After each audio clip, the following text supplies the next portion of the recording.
All right, that's a wrap, boys. Thanks.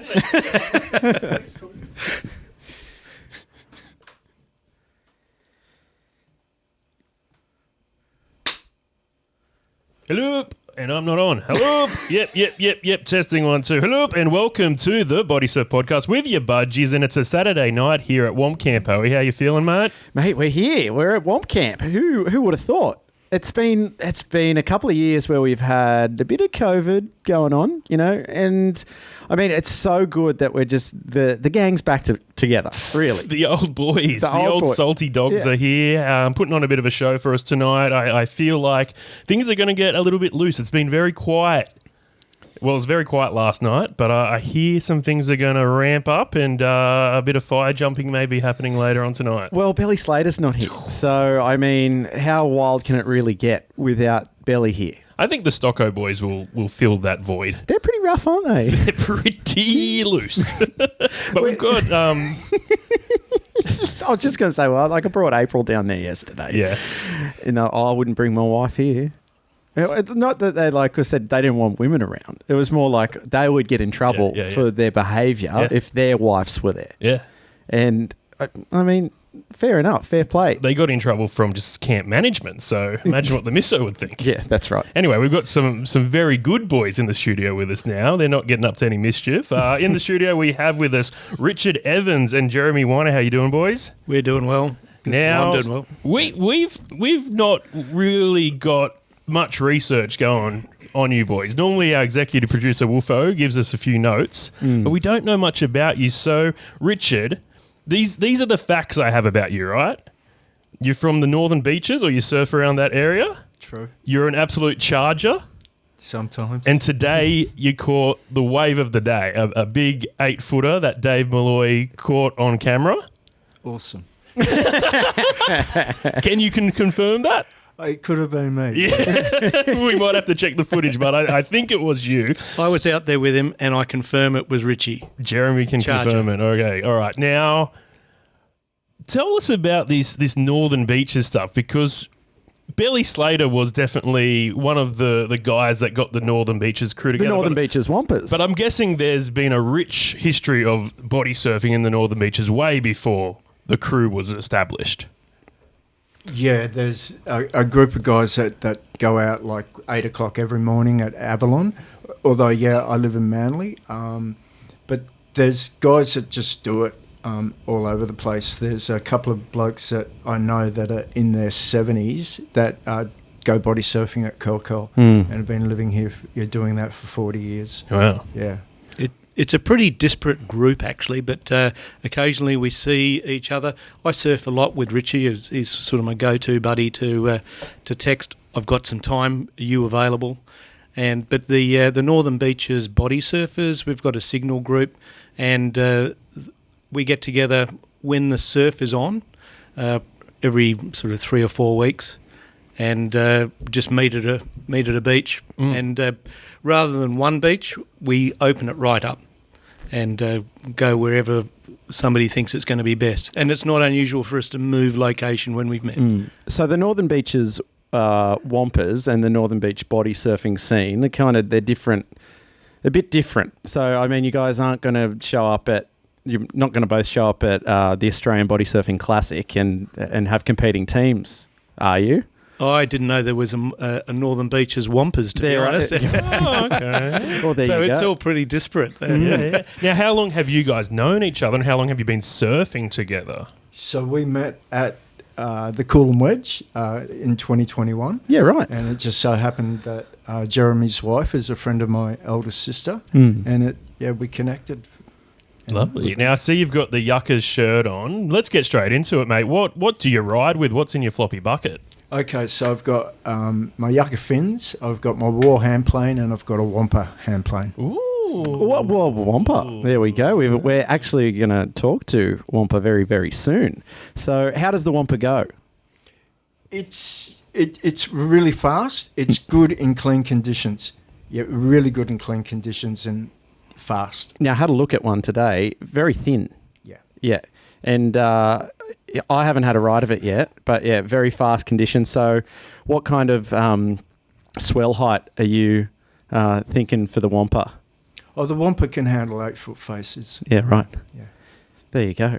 And I mean, I've surfed with Rich quite a bit, Timmy. Right. So I actually probably first met you, Rich, at Tamarama, and like I was texting some of the boys, and I'm like, "There's this old salty dude, and he's riding a pushy, and he just charges. Who is he?" And so, like through the grapevine, I found out it's Rich Evans, and so I was a fan of you from a very young age of my body surfing career. I used to watch this old salty bloke surf Tama and Maroubra, and I was just blown away that some of the size of the waves that you surf for your age. Can I ask your age?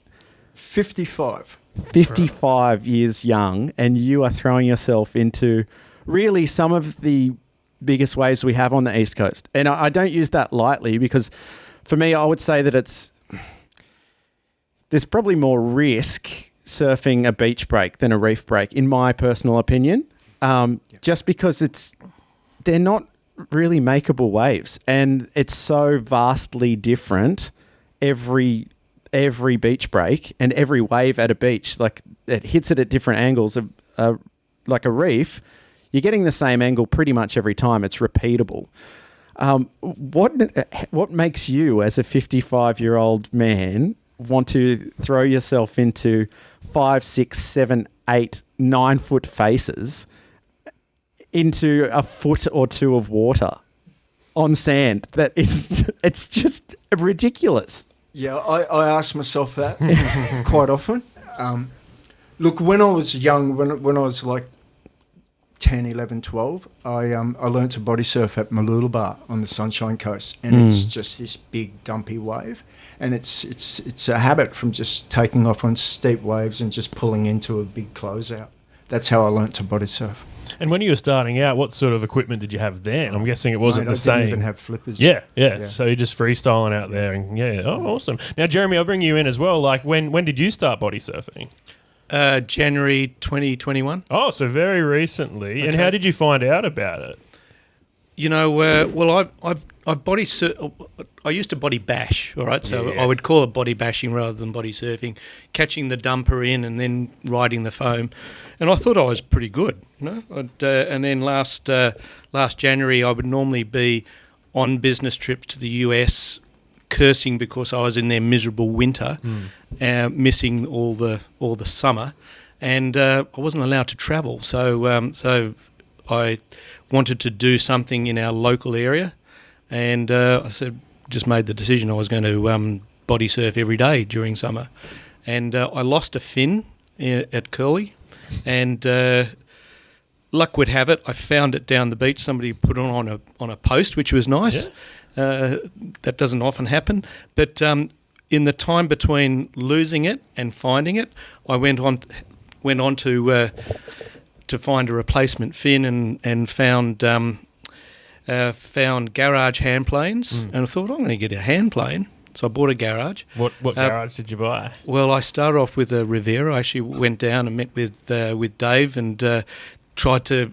He probably thought I was a bit of a prat because I was trying to extract as much information like a sponge as I could about body surfing. Mm-hmm. Where do you surf? How do you do it? Like which hand plane should I get? But anyway, I've got a couple of his, and they are superb planes. But when I went onto the website later on that week to decide which. The landing page had changed, and the Coolum Wedge was the landing page. And I said to my wife, I'm going to take up body surfing. There's this competition in 3 months in March. I think I'm going to enter. And I pressed click, and it gave me a reason to get out there. And body surfing to me, I'm 61, a bit older than Richie. You don't look it. That's because he gets out there every day. But I needed something. I was just going a bit spare, depressed, not really in a good headspace. and I loved swimming, and I didn't want to start swimming from Manly to Shelley every day. I wanted something else that was going to give me a bit more adrenaline, and that's what body surfing gave me. So, And, what was your like your training regime like? So you had 3 weeks to prepare for the Cool and Wedge comp. It was a bit longer because I signed up just before Australia Day in January, and it was in March, so 6 weeks or something. Yeah. And what were you getting in the water every single day? Tried to get out there every day. Yeah, regardless. I went out in some stupid surf, like for somebody who didn't. I followed Richie out, but that was that was later on after I met Richie After you worked out who he was. Yeah, exactly. So I just I was saying hello to every body surfer I saw. Hey, look at my hand plane. Yeah. As you do when you're young into the game, and you're like, oh, there's another body surfer. Someone else does what I'm doing. Yeah. And I just threw myself in at DY Point, and just started going for some bigger waves because I had something on my hand. I thought it was going to save me. Yeah, and the Northern Beaches. Well, I mean, actually, the one and only time I've been to the Northern Beaches, I surfed with you. It was great, and we had a great time. Yeah, but there's beaches there that they're just built for body surfing. Would you? Yeah, Curly. Yeah, that's where we went out. That was a tubular day, wasn't it? Yeah. It was amazing. Yeah, it was really fun. And I mean, I'm surprised that there's not more body surfers up there. What is the scene like in the Northern Beaches? Richie? Well, comparatively, I guess, Richie, you've surfed in many different places around, on the East Coast at least. How do you compare the scene on the Northern Beaches to, say, Eastern Sydney? Yeah, what's it like? Compared to Eastern Sydney, it's totally like a community. Everybody knows everybody, and there's a meet-up usually every morning. Whereas I bump into guys that I've never seen before that have been body surfing in the Northern Beaches for years. Yeah. Yeah, when the Northern Beaches like body surfing group, the new one popped up, not the Northern Beaches Whompers. Like I'm seeing people there that they always got the drone out, they got pictures and everything, and it's, I guess, I mean, we in Sydney, we always see the Northern Beaches. It's the only little ecosystem up there. You could have a glass bubble on you. No one comes out, no one goes there. So I could only assume that there's more body surfers up there. Richie, for me, I want to ask a bit more about your kind of development into where you are as a body surfer now. So, I mean, surfing the Northern Beaches now, where would you say you were equipped the most growing up as a body surfer, and things like what's your favourite break, and then to now, like how have you seen the body surfing scene change over the years?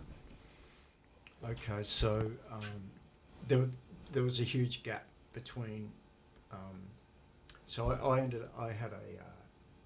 had surgery on my heart.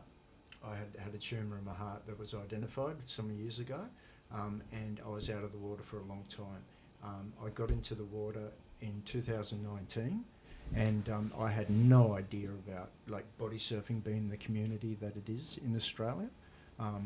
All I knew was, you go down the wave like prone, and out at Bronte, I would bump into, on bigger days, I'd see Dean out there, and I'd see this guy just take off. And he's amazing, isn't he? Into the face of the wave, and I was just like, wow, I want to do that, So I practiced what he was doing. I ended up getting involved with the ESBS team on the WhatsApp chat, getting some equipment, getting a war hand plane, and just would just see stuff that I'd like and have a go. But I mainly learned from getting things wrong. Really. Yeah, it's one of those things with any sport really that you have to fail to improve, don't you? The problem with body surfing is when you fail, there's often large consequences for it. Have you been injured much? I've had my fair share of beatings. Yeah. Look, I used to go to Narrabeen last year, like in Big Swell. I found Narrabeen took it to another level. Yeah, okay. Just being able to sit in the barrel up high and just power along. But I've been smashed there. Yeah. Is it smashed. so? For me, I haven't surfed Narrabeen ever. For me, I think of Maroubra as one of the places where I've been most injured, slammed a bunch of times on my back. How do you compare Maroubra to somewhere like Narrabeen? Yeah, Maroubra, I've had some beatings there, but Narrabeen's shallow, really shallow. Yeah. And it's just got some power to it that I haven't faced anywhere like it. Yeah. It comes out quite deep and goes into very shallow. Those sandbanks drop off. And, I haven't been out in the size that Richie's been out, but just smaller. It's a really nice wave. It's really powerful.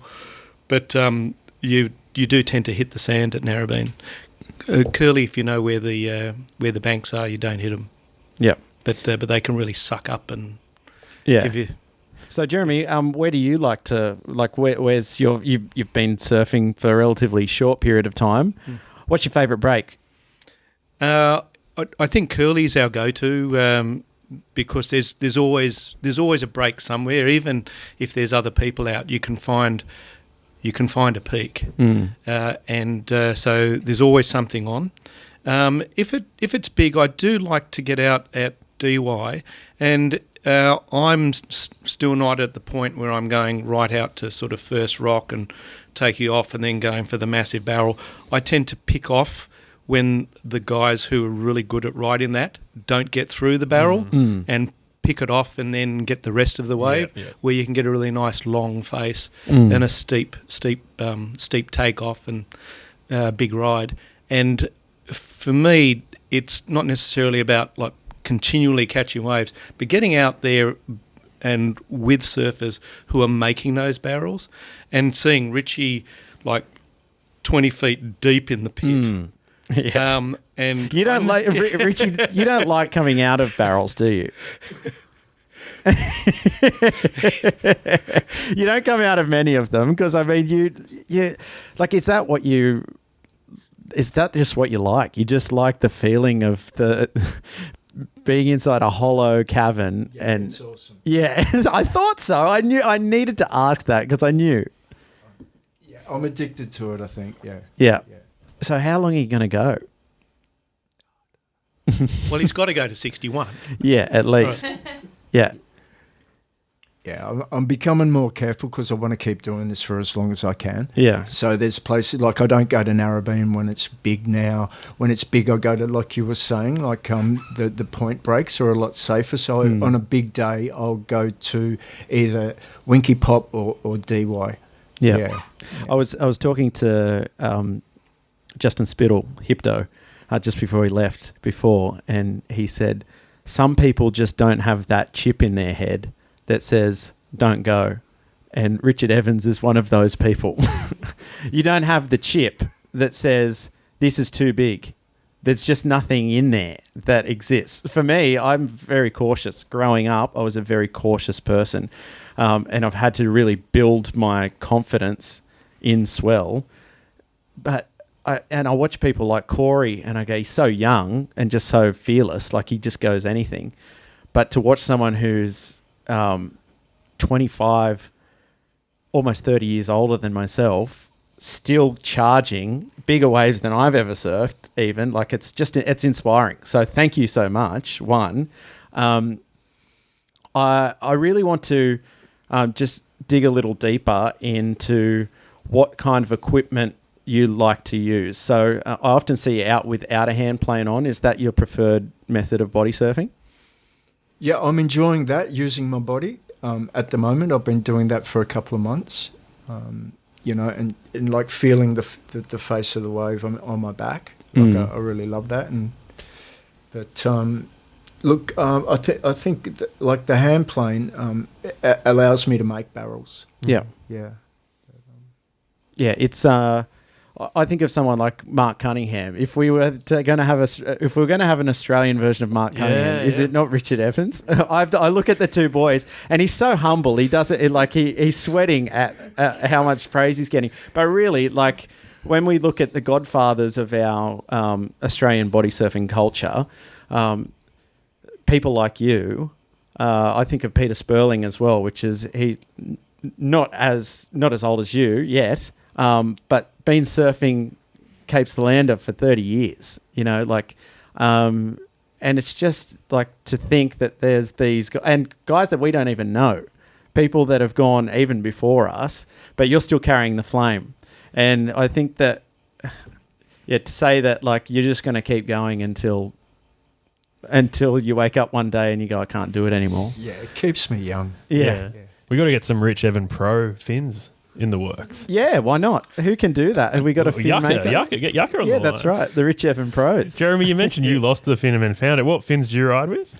I'm on my third pair of DeFins. Yeah. Okay, so and I have now found a pair that doesn't give me blisters, so that's a good thing. And I probably wasn't going to go with another pair of DeFins because the last pair I bought, they gave me more power.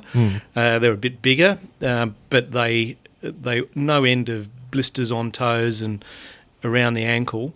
But I just happened to come third in the tribal elders this year at Coolum in almost flat surf, so there's not much credo that can go with that.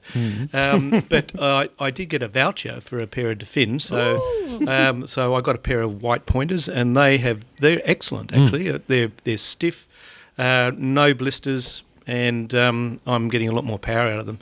So that's what I'm doing. I have a bit of a quiver of hand boards because new to the sport, I want to try everything to find out what suits me best. But talking about the chip in the the chip. So I need to get one of these chips. being out at switch on. You know, I've blindly followed Richie out into Curl. There wasn't any surfers out. He says, "Yeah, we'll get out there. All right, and I did get out there. Crikey. And it's easy getting out. It wasn't. No, it's not easy getting it, but that's the easy part. That's the easy part. Then we're 50 metres past the pool, and he's charging onto these going nowhere, and he comes back and a big grin on his face. He said, "This is fun, isn't it?" And I said, "Richie, we've really got to come to some agreement on what fun is." Because but I've got to say, I caught one wave that day, but it was, I don't know, maybe 150 metres of face. It took me halfway down the beach on an open face, and it was worth it to do that. But the time that I was out there alone, whilst he was trying to swim out, I was just like changing the colour of my wetsuit from the inside. It's scary, isn't it, when it gets really big and you're out there and you're by yourself and there's no one else around. And I remember going out in swell when I was relatively new to the sport, and I'm going, how am I getting in? Like it's a genuine fear when you push yourself that little step further.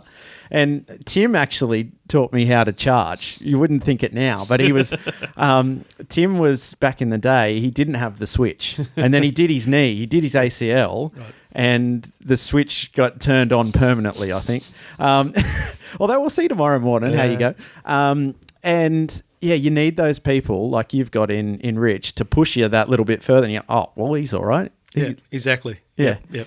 And who was that for you? Did you have someone that you looked up to as a body surfer, or were you were the guy? I just used to do it when I was a kid at Mooloolaba, and I watched the clubbies do it, and that they would dare me, go for this wave and I'll buy you a hamburger, that sort of thing, and I was like, all right, and and I think that's what the no switch thing is. Yeah, from those days. Yeah, for sure. I think it's developed very young. Yeah, a lot of kids with trauma, myself, don't have the switch. We're very protective of it. Or you go the other way. But yeah, it's body surfing is one of those things, and it's so great to have both ends of the scale here at a relatively similar age. Someone who's body surfed for a year and someone who's body surfed for 40 plus. And it's cool to see that even though your skill levels are so different, you're still getting the same joy out of it. Absolute joy, isn't it? Yeah. Have you guys heard much about the Cobras? No. So where did they surf, OE? They're up north, yeah? Yeah, Avalon. They're at Avalon. Yeah. We need to get, because these guys are absolute chargers, and we think they're associated with DMC, yeah? Yeah, we think so. They all ride with repellers, so... Yeah, it'd be good to learn a bit more about them and a bit more about just the northern scene altogether. But we should have a chat about Whomp Camp and what brought you here. How many years have you been coming? I've been coming. This is my third year. Third year. And how about you, Jeremy? And this is my second. Second. So how did you find out about it? Well, when I went to the Coolum Wedge, the part of the reason was to go into competition, but mainly to meet people, and so from that, I started to get contacts, Instagram. People had said, "Oh, you'd need to go to Whomp Camp," so I just booked it in.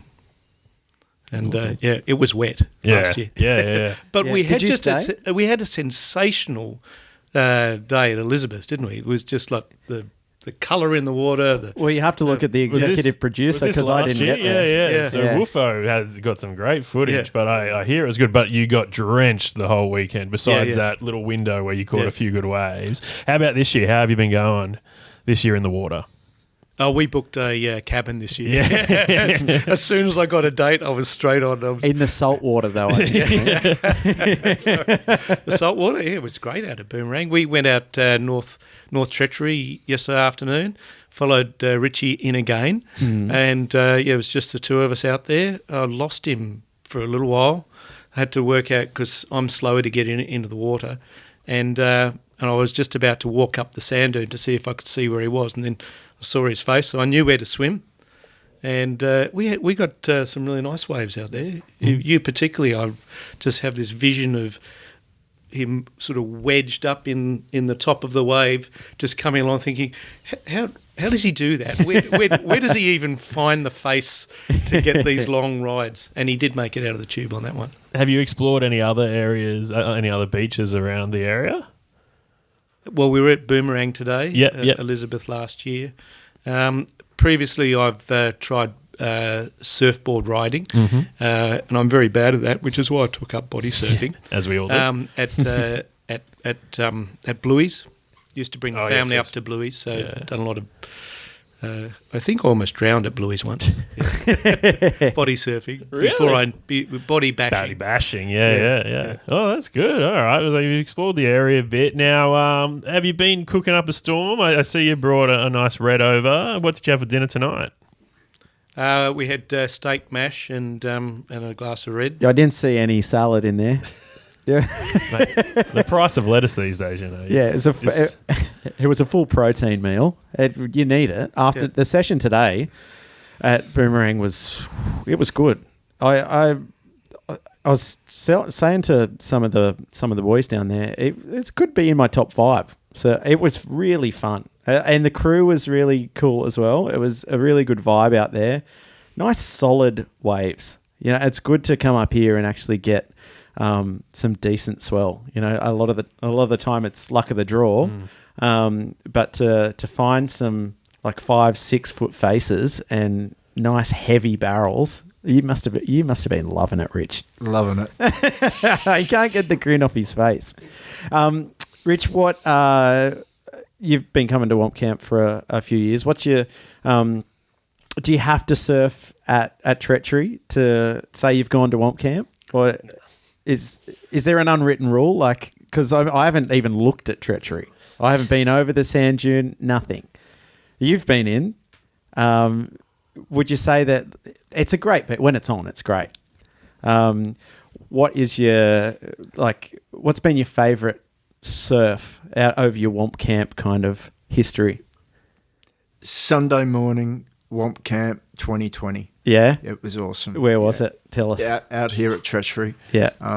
I didn't know many guys, and I got out there and just had a ball. Yeah. And yeah, I met most of you guys on that day. I think that was the day that Dean was. There was that left-hander. Is that photo that day? Yeah, that was a really fun day actually. And Timmy threw himself into a really big wave that day. And I was like, oh, maybe he's back. Maybe the switch is back. But then haven't seen him out much lately. Yeah, that was a really good session. I reckon today was my favourite, I think, since we've been... How long have we been coming? 5 years? 4 years. Yeah. And, my stoke level was I'm peaking. I'm still peaking. So what's the plan for tomorrow? Follow you guys. Don't follow me, mate. We're following you. I surprisingly didn't drive around to every single beach this morning. As soon as I saw it, I went and put the git on and got straight in. But now, really good to speak to you, boys. And I know it was you're a late inclusion, Jeremy, but it's been actually really good to be able to kind of go off both of you and see both of your perspectives in being a 1 year body surfer to a 40-year body surfer. And we're somewhere in the middle, Timmy. We're getting there. We're getting there. But really good to hear from you two guys, and keep surfing. I now give you the honour. You are the Mark Cunningham of Australian body surfing, Richard Evans. I know you're not going to take that nicely because you're so humble. But really, I speak to a lot of people in the body surfing scene, and when a big swell comes through, everyone looks for where Richard Evans has surfed, and they look for it on Instagram, and we send it around. Look what Rich is scouting on, and the reaction's always the same. Why? Why? Yeah. And when's it going to stop? But we don't want it to stop. So keep charging. It is an inspiration, especially to not even just us, but a lot of the younger guys coming through. I know that Corey just thinks the world of you, and hopefully you can get out to Cape Solander sooner than later. Awesome.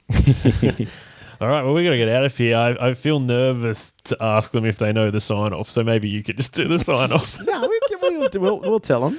They don't know the sign-off, but we'll get... So, Jeremy, you've got to say, it's always overhead. It's always overhead. It's always overhead. Yeah.